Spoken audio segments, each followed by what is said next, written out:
C'est un honneur, un grand plaisir d'être votre présidente de séance. Je ne ferai rien d'autre qu'essayer de garder le temps, d'être sûre qu'on arrive heureuse jusqu'au bout de cette séance, prêt pour notre coffee break.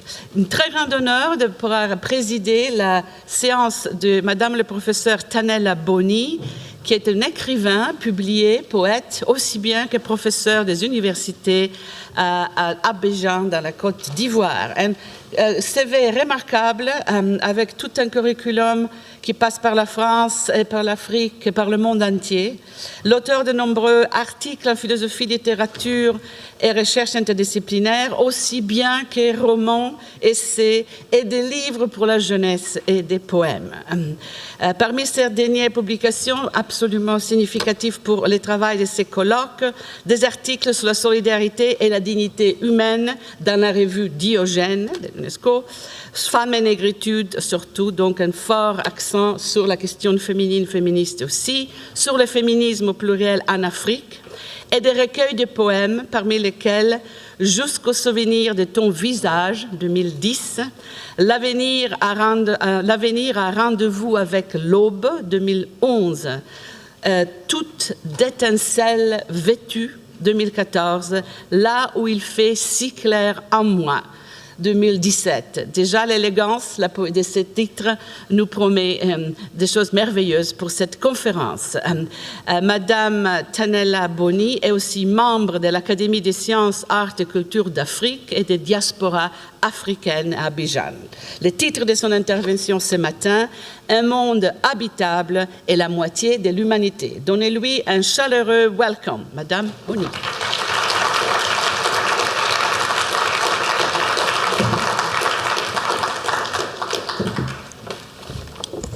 Merci.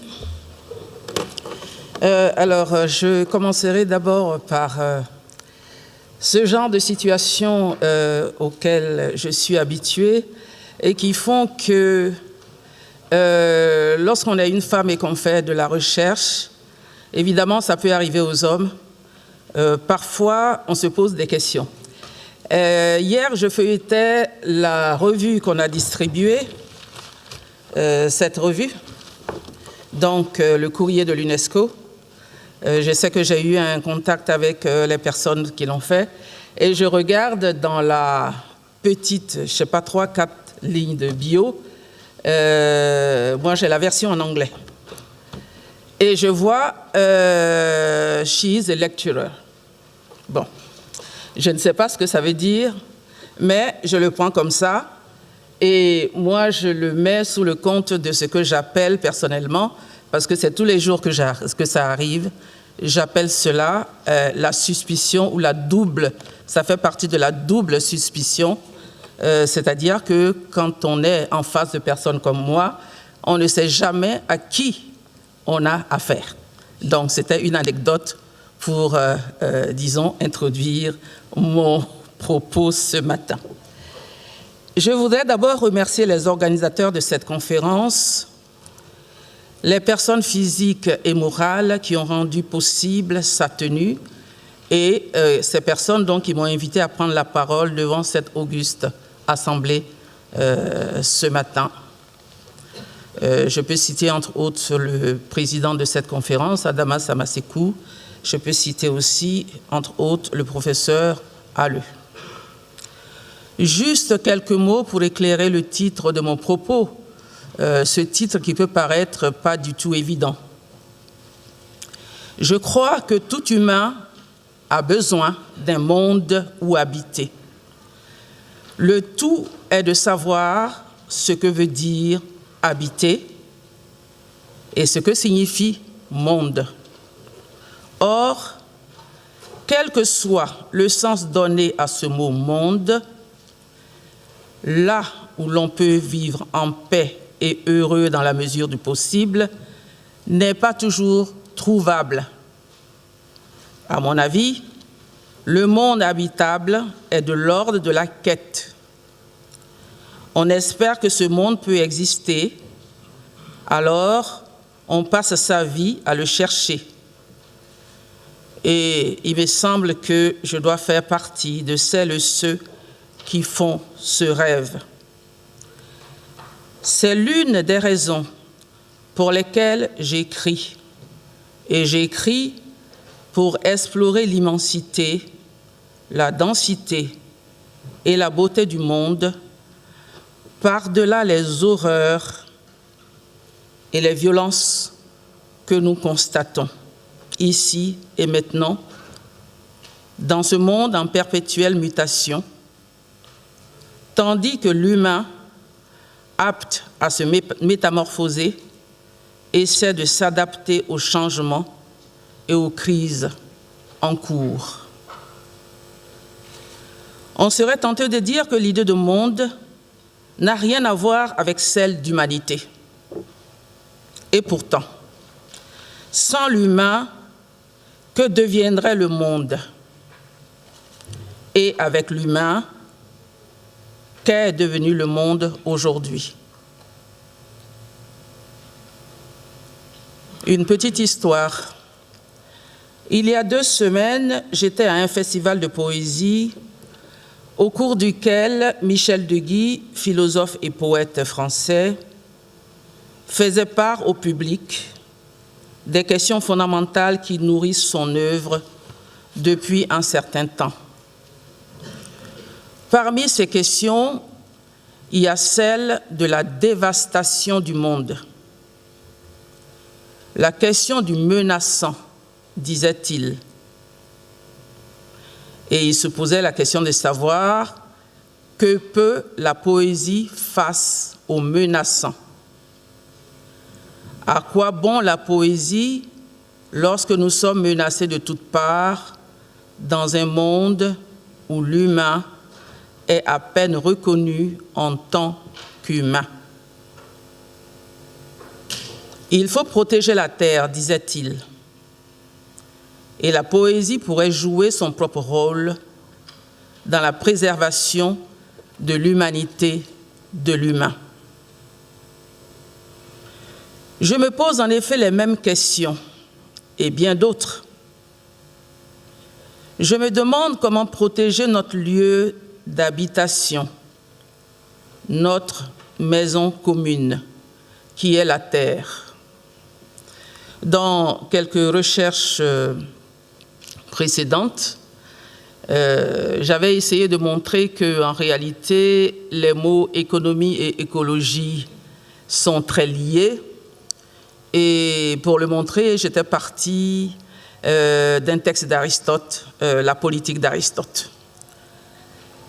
Évidemment, je ne vais pas revenir là-dessus ici.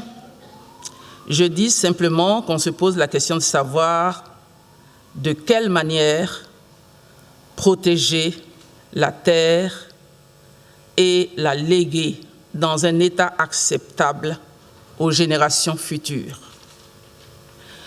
Qui doit protéger la terre d'une dégradation certaine et avec quelle connaissance, quand nous savons que, d'une part, dans le monde, vivent des humains et des non-humains et que, d'autre part, le monde dit humain est si inégal, délié, divisé. Je cherche donc, dans un premier temps, des causes communes à défendre, des liens, des convergences, des expériences, des pensées qui permettent à la terre habitée de faire réellement monde. Ici, quand je dis convergence, j'aurais pu citer un auteur comme Teilhard de Chardin, qui est, je crois, aujourd'hui passé de mode, mais il me semble qu'on gagnerait peut-être à le relire. Voilà pourquoi je m'intéresse à l'idée de solidarité. De ce point de vue, le monde et ses différentes parties et tout ce qui le compose doit tenir ensemble. Et l'humain doit rester humain et accepter la présence de l'autre, malgré ses multiples appartenances, cultures, langues et religions. Dans un deuxième temps, Je remarque que dans la quête des causes communes, il y a les principes et les idées généreuses d'une part, et d'autre part, la réalité parfois éprouvante à laquelle chacune ou chacun est confronté quotidiennement. Je remarque aussi que parmi les nombreuses inégalités entre les humains, il y a celle entre l'homme et la femme. Ces inégalités, souvent incomprises, sont vécues comme épreuves et injustices.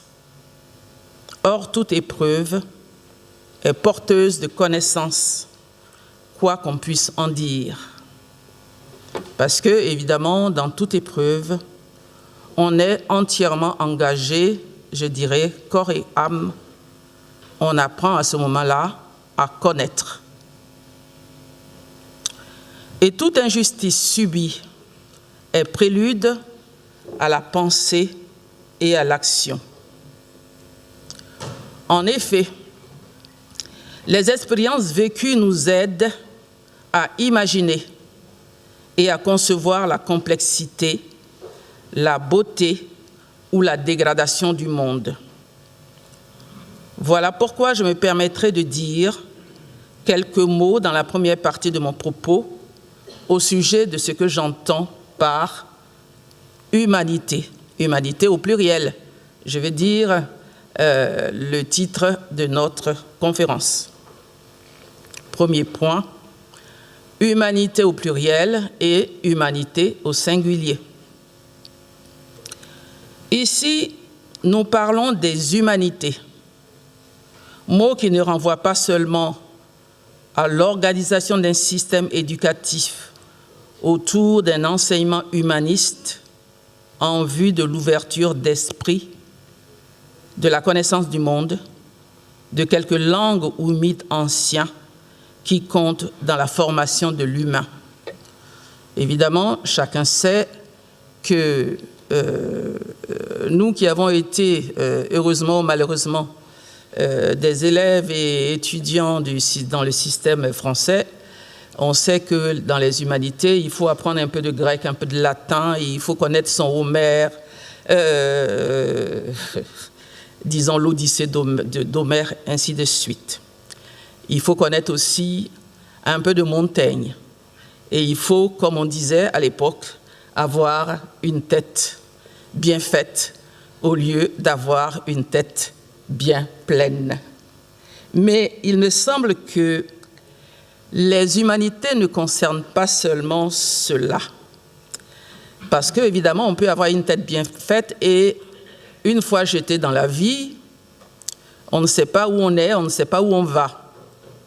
Voilà pourquoi ce que j'entends ici par humanité concerne aussi la pensée, l'action, l'imagination et la créativité artistique ou littéraire autour de la place et du bien-être de l'humain sur la terre et dans la localité où il habite.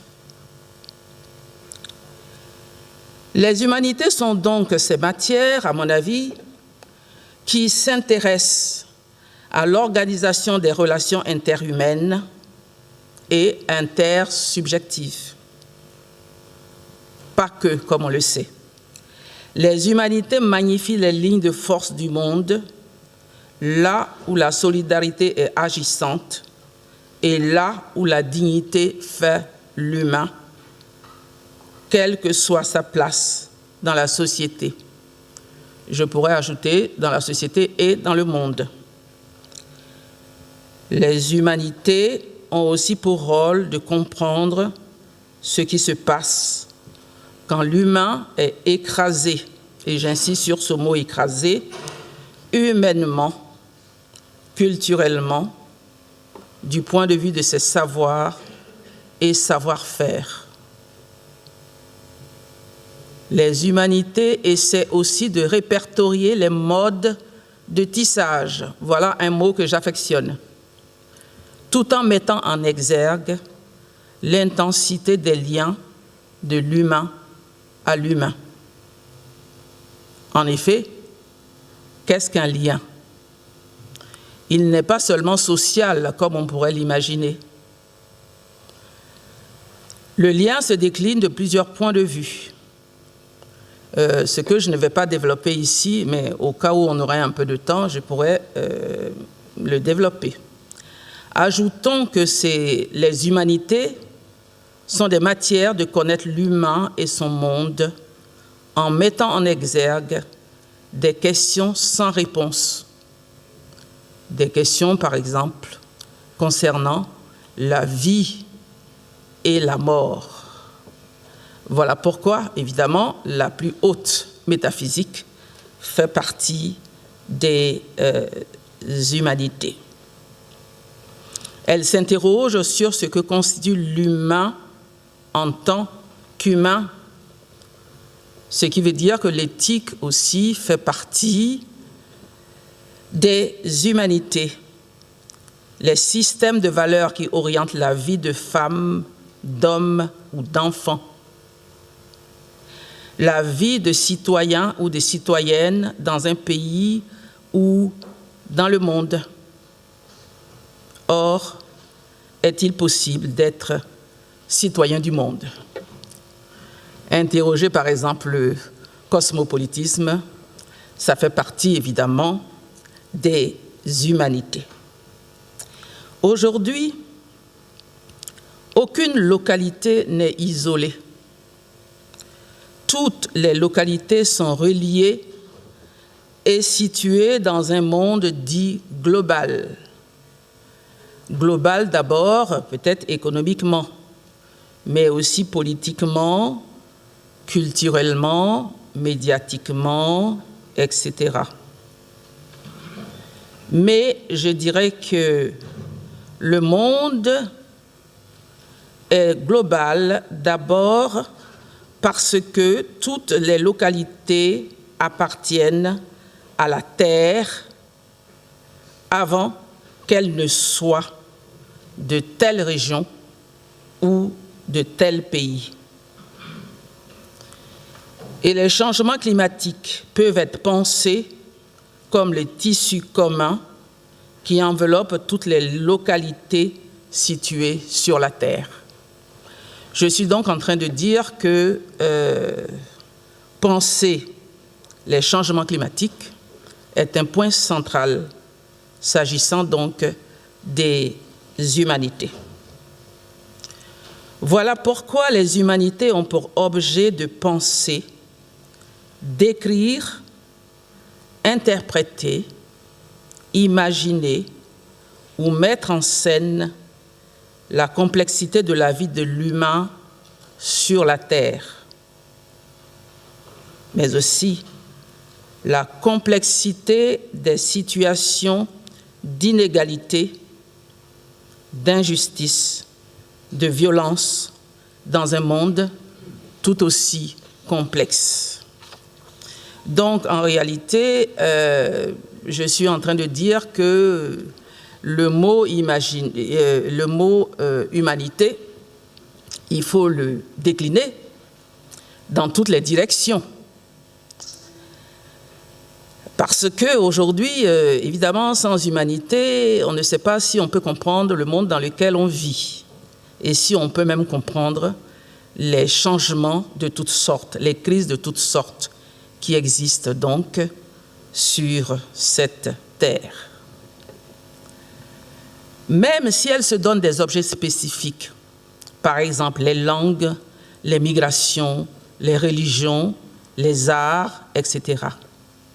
Et même si les humanités parlent la langue propre à telle ou telle discipline, par exemple la géographie, l'histoire, la philosophie, la linguistique, le droit, ainsi de suite, les humanités essaient de comprendre l'incompréhensible en le plaçant dans le temps et dans l'histoire, en le soustrayant du domaine du mystère. Il me semble que, oui, c'est cela, sans doute, la différence entre les humanités et le religieux. Mais on sait bien que l'étude du religieux, justement, fait partie des humanités. Les humanités proposent parfois, par exemple, elles s'exercent parfois dans les domaines de la création artistique et littéraire, et à ce moment-là, elles nous proposent des raisons d'espérer. J'ouvre une petite parenthèse ici pour dire que pour avoir fréquenté, pour continuer à fréquenter à longueur d'année des artistes, toutes sortes d'artistes, aussi bien des peintres avec lesquels je suis en dialogue depuis très longtemps, des musiciens, des poètes naturellement, aussi des romanciers, etc. On sait bien ce qui habite justement les artistes. Les artistes n'habitent pas seulement dans le monde, c'est le monde qui habite les artistes. Et voilà pourquoi, quand ils s'adonnent à leur art, ils peuvent proposer des raisons d'espérer, même quand les situations dans le monde sont absolument désespérées. Et pour ma part, moi j'y crois de plus en plus, puisque je suis à la croisée des langues, des cultures et des disciplines. J'y crois. Je crois que les arts peuvent apporter beaucoup aujourd'hui à la vie sur Terre et à l'espoir dans le monde. Parmi les objets que peuvent se donner les humanités, quel que soit le langage et la méthode utilisée pour appréhender cet objet, il y a le monde global, je l'ai déjà dit. Or, cet objet que l'on appelle monde global, d'ailleurs, on pourrait se demander s'il s'agit d'une fiction ou d'une réalité. Je ferme la parenthèse. Cet objet donc semble surplomber ou écraser les spécificités locales, aussi bien du point de vue culturel, politique qu'économique, etc. C'est là justement que se pose aujourd'hui la question de l'humain jeté dans un monde qu'il a du mal à connaître. Un monde susceptible de le rejeter s'il appartient à une région dominée ou suspecte du point de vue symbolique, culturel, religieux, économique ou politique. Moi qui viens d'Afrique, je sais là, je crois savoir de quoi je parle ici. Car les différentes parties du monde global ne cohabitent pas pacifiquement. La méconnaissance des humains les uns par les autres, les préjugés, les représentations imaginaires qui excluent l'autre humain, par exemple en situation de migration, et dans cette salle, il en a été question hier, font du monde global un monde difficilement habitable, c'est-à-dire précisément un monde où chacun perd ses repères. On peut mourir dans ce monde plus d'une fois, symboliquement, avant de l'être physiquement. Ainsi, les mondes locaux et ceux qui y vivent peuvent paraître invisibles ou insignifiants. Je le dis souvent, invisibles ou insignifiants sur l'échiquier du monde global et sur celui du savoir, de toute forme de savoir, Que valent donc nos savoirs quand nous venons de certaines parties du monde? Pour moi, c'est vraiment une question centrale. L'une des tâches qui incombe donc aux humanités, c'est de relever le défi de la justice dans le domaine des connaissances et de la circulation des savoirs, de toute forme de savoir. Deuxième partie de mon propos. Qu'est-ce qu'un monde habitable? La question fondamentale qui nous réunit ici est, me semble-t-il, celle de la construction de ce monde habitable. Or, la construction d'un monde habitable commence par l'examen des conditions de vie de l'humain. Moi, j'aime bien souvent partir de l'expérience. Et c'est vrai, Aristote, c'est un philosophe qu'on n'aime pas beaucoup, mais il a eu à penser un certain nombre de choses. Il nous a donné quelques concepts que nous pouvons adapter. Et parmi ces concepts, évidemment, il y a celui d'expérience. Il faut revenir aux expériences.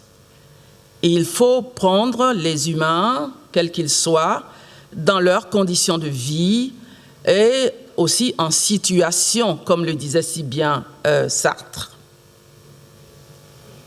Donc, la construction d'un monde habitable commence par l'examen des conditions de vie de l'humain. Où et comment vit-il? Comment se nourrit-il? Pour ma part, la question de la nourriture, évidemment ici, on peut décliner ce verbe sous toutes ses coutures, c'est une question éminemment importante. Si on ne mange pas, on sait bien ce qui arrive. Il faut donc manger. Bon, évidemment, quand on dit manger, ça paraît très plat, mais c'est réellement au cœur des préoccupations de tout chercheur, de tout artiste, parce que réellement, un humain doit se nourrir physiquement, symboliquement, spirituellement, parce que nous avons besoin d'énergie, et voilà encore un mot qu'il faut prendre au sérieux. Comme on dit platement, il faut prendre des forces, et pour prendre des forces, on se nourrit. Comment se soigne-t-il? Comment affronte-t-il la maladie et la vieillesse? Ici, je cite le cas de l'Afrique où se vivent au quotidien d'autres inégalités parmi les humains. Les inégalités devant la maladie, les inégalités devant la vieillesse, ça existe dans toutes les sociétés, mais en Afrique, cela peut prendre des proportions inimaginables. Voilà pourquoi le monde habitable que nous imaginons et qu'il faut construire doit être un monde juste. L'éducation est une clé indispensable pour comprendre ce monde, pour connaître l'autre humain, être un citoyen de son pays et considérer la terre comme une grande maison commune à toutes et à tous. De ce point de vue, l'aspiration à la vie bonne et heureuse n'est-elle pas le chemin qui conduit au souci de soi et du monde habitable? C'est une question que je me pose. Car que pouvons-nous faire avant qu'il ne soit trop tard? Et en quoi consiste l'habitabilité? Ici, je donnerai mon point de vue à partir de l'exemple de l'Afrique.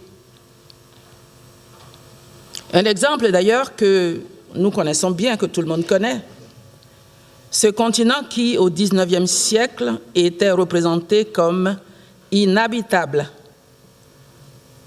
Je cite ici précisément un texte, c'est un discours très fameux de Victor Hugo, que tout le monde connaît, qui justifie donc la colonisation et l'idée de civilisation comme entreprise salvatrice d'un continent sauvage livré à lui-même. Un continent qui doit être sauvé par l'autre monde, c'est-à-dire précisément la France, donc qui va le transformer de fond en comble en y installant son administration et ses hommes, en y marquant sa présence par des frontières plus ou moins arbitraires. Je sais que hier, dans l'après-midi, il y a eu ici une intervention du collègue du Cameroun sur cette question des frontières arbitraires en Afrique. Alors, je vais citer ici quelques extraits, juste quelques extraits. Quelle terre que cette Afrique! L'Asie a son histoire, l'Amérique a son histoire, l'Australie elle-même a son histoire, l'Afrique n'a pas d'histoire.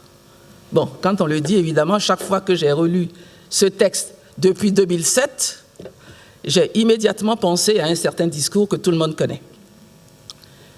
Celui évidemment, de l'ancien président français, Sarkozy, à Dakar. Une sorte de légende vaste et obscure l'enveloppe. Ce sol étrange est apparu réel. Ces paysages lunaires deviennent des paysages terrestres. La France est prête à y apporter une mer. Cette Afrique farouche n'a que deux aspects. Peuplée, c'est la barbarie. Déserte, c'est la sauvagerie. Mais elle ne se dérobe plus. Les lieux réputés inhabitables sont des climats possibles. Fin de citation. Bon, évidemment, quand on connaît le Victor Hugo poète, on est un peu... Je ne cache pas que c'est même la poésie de Hugo qui m'a amené à fouiller dans ses œuvres, et j'ai trouvé effectivement ses discours, et voilà ce qu'on trouve donc dans les discours de Victor Hugo. Or, coloniser et civiliser, est-ce cela habiter? J'entends par habiter avoir le souci de son bien-être et de sa propre liberté de choix. Mais aujourd'hui, le choix peut être celui de la migration par nécessité, comme nous le savons. Parce que justement, on n'a pas le choix.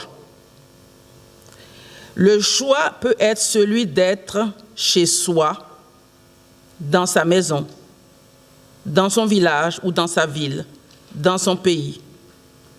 Mais il se peut que l'on ait le sentiment tragique d'être partout, hors de chez soi, d'être précisément un étranger partout, y compris dans son propre pays. La liberté de choix passe aussi par l'éducation. J'ai déjà brièvement évoqué l'éducation comme une clé. Le souci de la santé, qui passe par la nourriture et par quelques formes de solidarité, je l'ai déjà dit, mais ici j'ajoute, puisque la sécurité sociale dans de nombreux pays africains n'existe pas. Disons que je le savais, tout le monde le sait, mais quand on se penche sur cette question, on découvre des choses absolument ahurissantes. Le choix, c'est aussi celui de la parole qui passe par la conscience qu'on a de sa propre dignité. De ce point de vue, la colonisation n'a pas permis à la plupart des Africains d'habiter là où ils veulent et comment ils le veulent. Après les indépendances, la question de l'habitation n'a pas été non plus résolue. En effet, on aurait pu penser que, puisque la colonisation n'a pas pris en compte l'essentiel s'agissant de l'humain, que les États devenus indépendants allaient s'occuper réellement de l'essentiel, la nourriture, la santé, préservation de l'environnement, etc., l'éducation. Il me semble que là aussi, il y a une faillite, et peut-être même une faillite totale. On a voulu moderniser les lieux d'habitation, mais ces choix se sont révélés parfois désastreux pour le bien-être des individus et des groupes. Or, que voulons-nous? N'est-ce pas un endroit sur cette terre où chacune et chacun peut respirer à son aise, avoir un toit sous lequel s'abriter? Cela commence par le choix, en connaissance de cause, des matériaux de construction de l'habitation. En effet, je rappelle que quand je parle d'habitation, moi je pars d'abord par le plus élémentaire. Par exemple, on va habiter dans une maison, mais la maison, comment elle est construite? Je pense aussi que c'est cela, l'essentiel. C'est tout cela que nous devons regarder si nous voulons éviter que le mot habitation en reste uniquement au niveau de l'idée. Donc, je vais jusque-là et je me pose la question des matériaux de construction. Et on sait que de ce point de vue, notamment dans beaucoup de pays africains, c'est, je dirais, la catastrophe. Car habiter, c'est aussi cela. Mais avons-nous la liberté de dormir et de nous réveiller là où nous voulons? Je cite un exemple. En Côte d'Ivoire, par exemple, les grands arbres, et surtout ceux naguère considérés comme sacrés, je pense ici précisément aux fromagers, je l'ai déjà dit, il me semble qu'il y a certaines choses qui sont dans mon esprit comme des clous, et ça revient tout le temps. Et comme arbre, et précisément en Côte d'Ivoire, j'ai toujours l'image du fromager sous lequel je m'amusais quand j'étais petite fille. Or, aujourd'hui, chercher donc des fromagers dans les villes de Côte d'Ivoire, il est difficile réellement d'en trouver. Et je me rappelle qu'on avait un très beau fromager à l'université d'Abidjan du côté de la faculté des sciences économiques. Un beau jour, pour faire propre, un bulldozer est arrivé et a rasé ce fromager. J'avoue honnêtement que j'en ai eu mal au cœur. Parce que chacun sait ce que c'est qu'un fromager. Et voilà comment nous foulons aux pieds nos propres valeurs. Les plantes et les arbres semblent encombrer plus d'un citadin qui veut faire place nette autour de chez lui et s'entourer au besoin d'un mur de sécurité qui fait la différence également entre riches et pauvres. C'est aussi cela aujourd'hui la situation de l'habitation. Or, comment avoir le souci de la maison commune, c'est-à-dire la terre, si la parcelle minime sur laquelle nous passons nos nuits et nos jours ne nous intéresse pas en tant que partie d'un monde dont nous devons prendre soin? Ce dont je parle ici, il ne s'agit nullement de la défense et de l'illustration d'un droit de propriété. Ce n'est pas de cela que je parle. Si droit il y a, je dirais plutôt que c'est celui du choix et du libre partage, voilà un mot que j'affectionne aussi, et du libre partage avec ses congénères de ce qui compte vraiment pour un humain. L'éducation, je le répète, est aussi l'autre volet fondamental qui permet à tout humain d'être responsable de soi et de son monde, d'avoir une idée des conditions de possibilité d'habiter le monde en nuisant le moins possible à soi-même et à l'autre, parce qu'on comprend qu'on ne vit pas seul sur la terre, que les ressources naturelles, à commencer par l'eau, ne sont pas inépuisables, que l'air est pollué, que le feu peut détruire et mener donc à la désolation. Parmi ces choses qui comptent, il y a, comme je l'ai dit, le fait d'être chez soi et de parler non pas la langue de l'autre, mais sa propre langue. C'est une autre dimension de l'habitation. Penser, écrire, imaginer son propre monde et les contours de celui-ci. À supposer que la langue de l'autre s'impose par nécessité, il s'agit de l'apprivoiser, d'en faire sa propre langue sans laisser à l'abandon les langues en présence. Il s'agit de faire vivre et de continuer à entendre celles qui existaient avant toute colonisation. Apprendre ainsi à vivre et à penser au milieu ou à la croisée des langues fait partie de ce que j'appellerais recomposition imaginaire. Il y a quelques années, j'ai commu quelques textes aussi sur cela. Or, prendre conscience que le temps qui passe est un allié et non un ennemi, de même que défendre l'ouverture au monde parce qu'on a appris qui l'on est, c'est être apte à la métamorphose, c'est prendre la parole, c'est voir les injustices et les discriminations qui sont beaucoup plus nombreuses et plus insidieuses à l'égard des femmes, celles que certains appellent la moitié de l'humanité. C'est ici que j'entame la dernière partie de mon propos. 3. Que peut la moitié de l'humanité? Le premier pas à franchir dans la mise en avant de changements significatifs ne peut être, à mon avis, que la prise en compte de la complexité d'un monde dans lequel la femme et l'homme doivent affronter les mêmes circonstances extérieures qui s'appellent pauvreté, chômage, guerre ou richesse, travail ou paix sociale, violence, etc.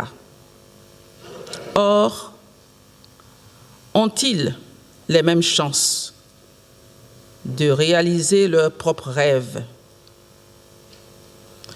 Depuis leur tendre enfance, tout se passe comme si quelque chose leur échappait, à commencer par l'éducation reçue. Considérer implicitement les femmes et les hommes comme des êtres humains différents, parce qu'ils sont biologiquement différents par le sexe, admettre que, du point de vue des tâches à accomplir quotidiennement, certaines doivent l'être par les femmes et d'autres par les hommes, au moment même où les conditions de vie sont en pleine mutation, il y a là un problème de discrimination, même si, du point de vue symbolique, d'autres discours confortent la différence entre les sexes, masquée par moment, par l'idée de complémentarité. À un moment donné, j'avais mené une petite enquête dans plusieurs pays africains, notamment, disons, du Sénégal jusqu'au Tchad. Et je me suis rendu compte que, oui, dans la plupart des pays, on vous dit, bon, ils sont différents, mais n'oubliez pas qu'ils sont complémentaires et que c'est cela qui est le plus important. L'homme et la femme sont complémentaires. On peut se poser la question de savoir ce que veut dire cette complémentarité et ce que vaut cette complémentarité. Alors, le pire qu'on constate, c'est que les femmes elles-mêmes pourraient contribuer à l'aggravation des maux et des violences qu'elles subissent. Maux et violences subis par d'autres femmes parce qu'elles jouent parfois un rôle de relais dans plusieurs domaines d'activité. Je veux dire par là que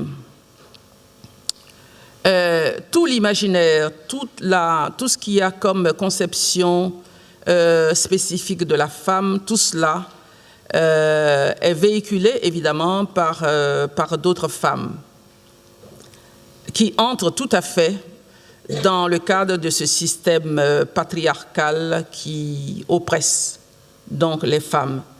Et évidemment, lorsqu'elles le font, pour elles, c'est tout à fait naturel d'agir de cette manière-là. Et on sait bien, par exemple, je cite un seul exemple, que du point de vue dans les pays où existe l'excision, les femmes sont les premiers relais de cette pratique ancestrale. Je ferme la parenthèse. Les femmes pourraient être aussi, comme on le constate, et donc faire subir à d'autres femmes des violences verbales, psychologiques, voire même physiques. Voilà pourquoi il me semble que ce qu'on appelle le genre ne s'applique pas uniquement aux situations à chiffrer, celles propices à quelques taux d'évaluation. Par exemple, le nombre de filles scolarisées par rapport au nombre de garçons, le nombre de femmes et le nombre d'hommes vivant sous le seuil de pauvreté, le nombre de femmes et d'hommes ministres dans un gouvernement ou parlementaires dans un pays, etc. Bon, je suis en train de dire qu'il faut regarder d'un point de vue critique toute la perspective femmes et développement. Pourtant, ce qui compte, n'est-ce pas l'apport de chaque humain à la construction d'un monde habitable? Chacun doit pouvoir être un agent. Je m'inscris dans cette ligne en effet. Être un agent et non pas un patient dont on s'occupe à longueur de vie. Chaque humain, avec sa manière d'être, sa pensée, ses actions et ses rêves, pourrait apporter sa propre contribution. De ce point de vue, les humanités nous permettent de prendre en compte les reconnaissances et les discriminations qui entrent en jeu, les solidarités qui font défaut, afin que le monde puisse être habitable. Il s'agit donc d'interroger autrement le vécu des femmes et des hommes dans toutes les sphères d'activité, mais aussi dans leur vie privée. Ce dernier aspect me paraît important. Et là, on emprunte évidemment une voie de traverse, puisque s'agissant de l'Afrique, il y a beaucoup de choses qu'on a rejetées. On ne s'occupe même plus, quand on étudie femmes et développement, en rapport avec le développement, on ne s'occupe plus de ce que c'est que la vie privée. On met de côté tout ce qu'il y a comme biographie, ainsi de suite.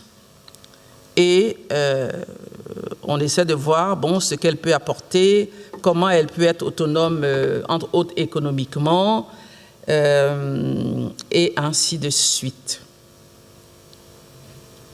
Interroger les femmes dans leur vie privée.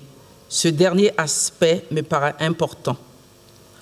Emprunter une voie de traverse est une tâche d'autant plus ardue que, de ce point de vue, ce qui est considéré par l'opinion commune comme une victoire, par exemple l'élection d'une femme comme présidente de la République, ou comme une avancée significative, par exemple l'instruction et l'autonomie financière des filles et des femmes, ne doit pas nous faire perdre de vue qu'il ne s'agit que d'une étape dans l'histoire des femmes africaines.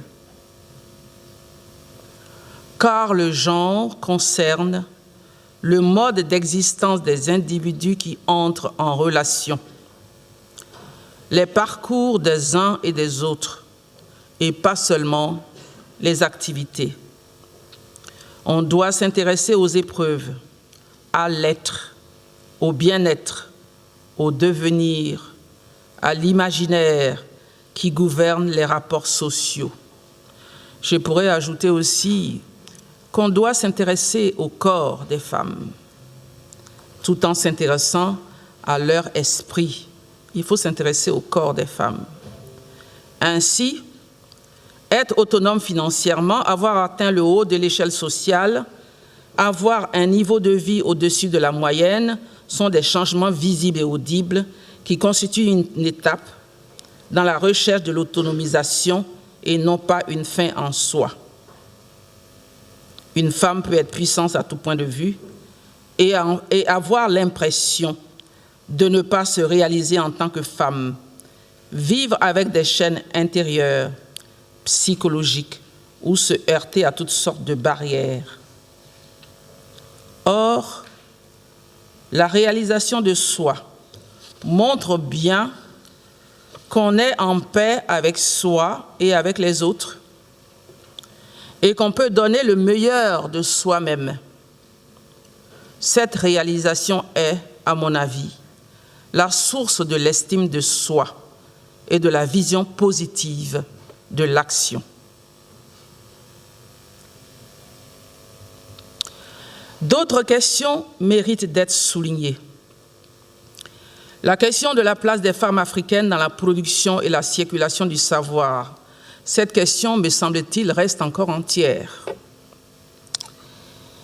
Je vois bien le travail, dans le monde francophone en tout cas, je vois bien le travail qui a été accompli à Dakar, notamment par l'équipe autour de Fatou Sow, mais je ne vois pas, en tout cas, de travail significatif sur cette question. Par contre, dans le monde anglophone, effectivement, et tous les jours, et dans de nombreux pays, ce travail s'effectue. Mais là, comme je l'ai dit ailleurs, dans d'autres travaux, le problème, c'est celui du fossé entre les langues, c'est-à-dire celui de la traduction. Par exemple, dans le monde anglophone, des travaux très importants se font qu'on ne connaît pas dans le monde francophone. Il faudrait peut-être que, dans le cadre des humanités et peut-être dans le cadre d'une conférence comme celle-ci, cette question soit soulevée. C'est celle justement de la circulation des savoirs. Nous sommes en Afrique et sur le même continent, parfois entre des pays voisins. On ne sait pas ce qui se passe d'un pays à l'autre. Quand je dis savoir, je ne parle pas seulement d'instruction ou d'alphabétisation qui donnerait du pouvoir aux femmes. Ici, je me réfère à ce qui s'est dit pendant quelques décennies, il faut donner du pouvoir aux femmes, en Afrique en tout cas. Je ne parle pas non plus d'éducation de base ni de pointe. Je ne parle pas ici de l'acquisition de diplômes scolaires ou universitaires. Tout cela est nécessaire, bien sûr. Mais quels sont leurs savoirs et savoir-faire quand elles n'ont pas suivi un cursus scolaire? Que se passe-t-il pendant et après un parcours même très brillant? Comment utilisent-elles leur savoir pour les autres et pour elles-mêmes? En d'autres termes, que faisons-nous de ce que nous avons appris, de ce que nous savons? Voilà, pour ma part, des questions fondamentales. Comment diffuser ou faire fructifier nos savoirs? L'une des batailles pour la durabilité et la lutte contre la pauvreté se situerait ici même, à ce niveau. Et si nous allions plus loin en questionnant la durabilité.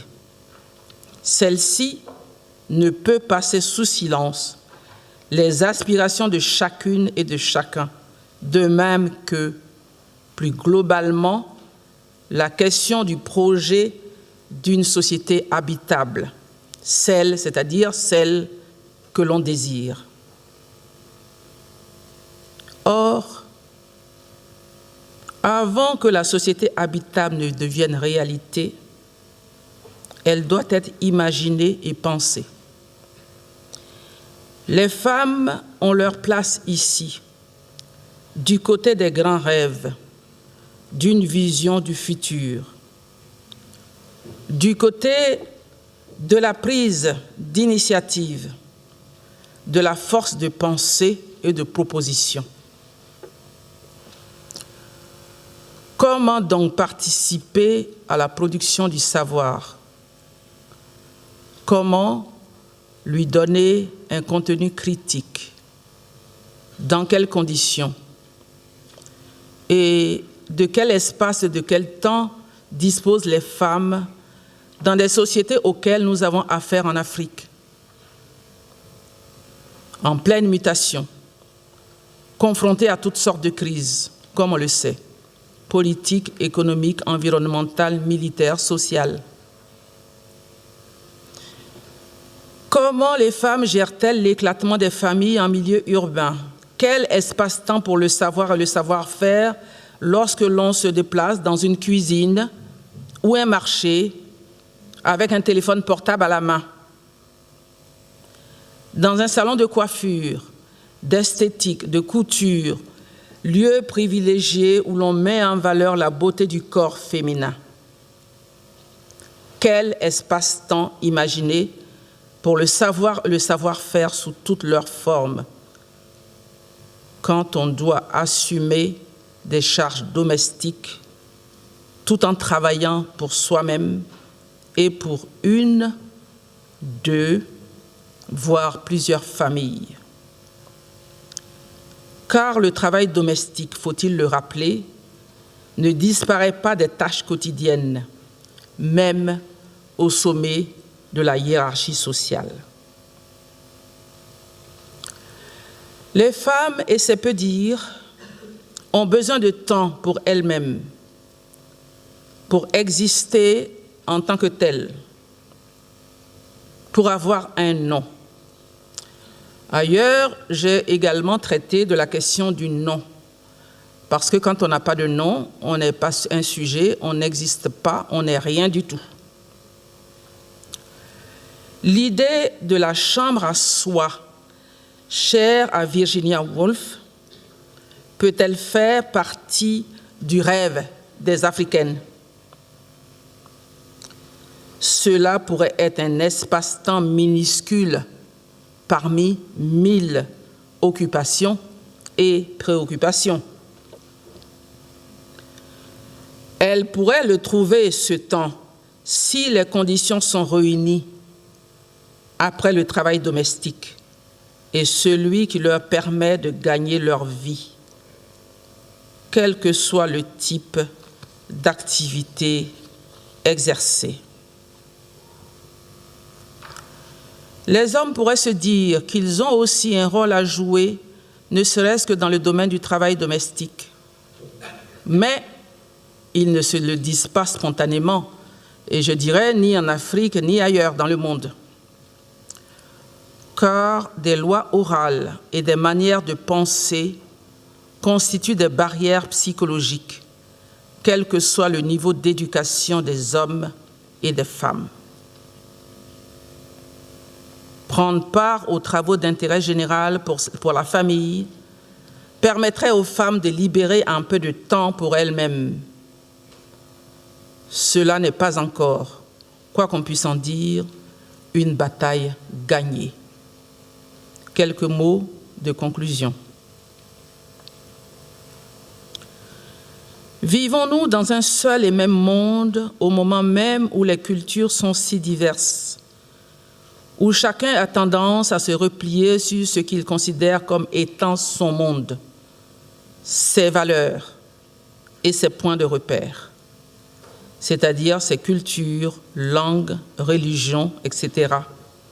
Tandis que d'autres menaces d'ordre économique, religieux ou environnemental pointent à l'horizon dans le monde global, avec des conséquences certaines dans tout monde local.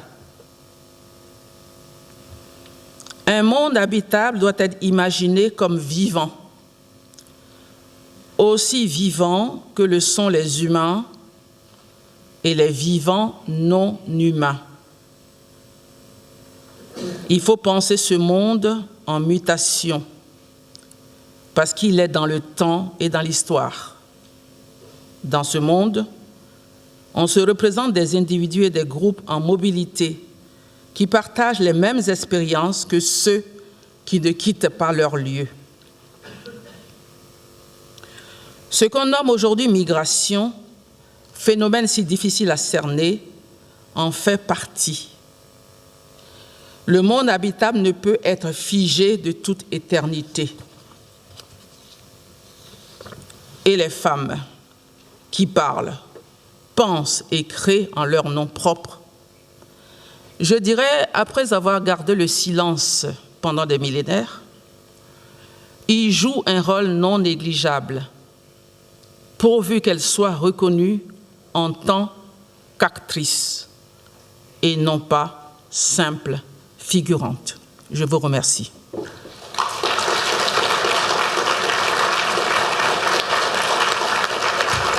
Merci. Merci. OK, merci. Vous avez envie de prendre des questions ou pas vraiment? On n'a pas le temps. On n'a pas le temps. On a dépassé. C'est ça. Au nom de tous les présents, je remercie Madame la professeure Boni pour un exposé rigoureux, érudit, élégant, émouvant. Vraiment, merci. Quelle façon merveilleuse de commencer cette deuxième journée de notre remarquable colloque.